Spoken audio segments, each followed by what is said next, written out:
Hey, it's Lisa Selthofer from Spot on Agility. Okay, I'm answering the question, when should you do your first trial? So first of all, for me, doing my first trial has absolutely nothing to do with the age of the dog. Part of that is because I've had puppies. I've also had dogs that are rehomed, so they've been older.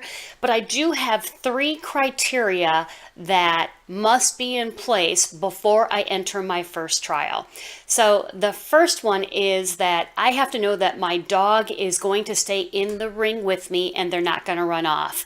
A lot of trials are outdoors, a lot of rings, dogs can easily sneak out. And I'll tell you what, the number one thing is my dog's safety. I don't want them to get loose and then somehow within 10 seconds, they're off in the next county. That would be the absolute worst thing. So my dog has to be comfortable staying with me off leash. That's the number one thing.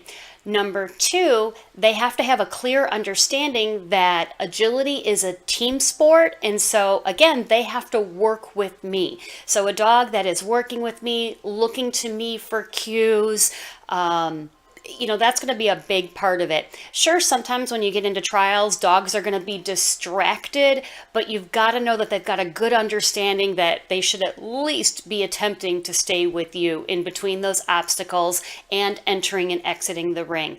And then lastly, my dog has to be proficient in all of the obstacles. That includes weed poles, that includes, independent contacts, that includes a start line stay. I do consider the start line to be, part of the course, and that's just another skill set. What I do is once I've got those three things in place, I will enter a trial. I'll usually enter just one trial. And that's because the goal of entering that trial is to really test out everything in a brand new environment. So generally what happens is I enter a trial. I definitely come away with some things to work on. I give it, several more months depending on what the dog is or isn't doing, but I get a lot of information from that trial as to what else I need to work on. Then I give myself plenty of time, and then after that, I usually come back and consistently compete.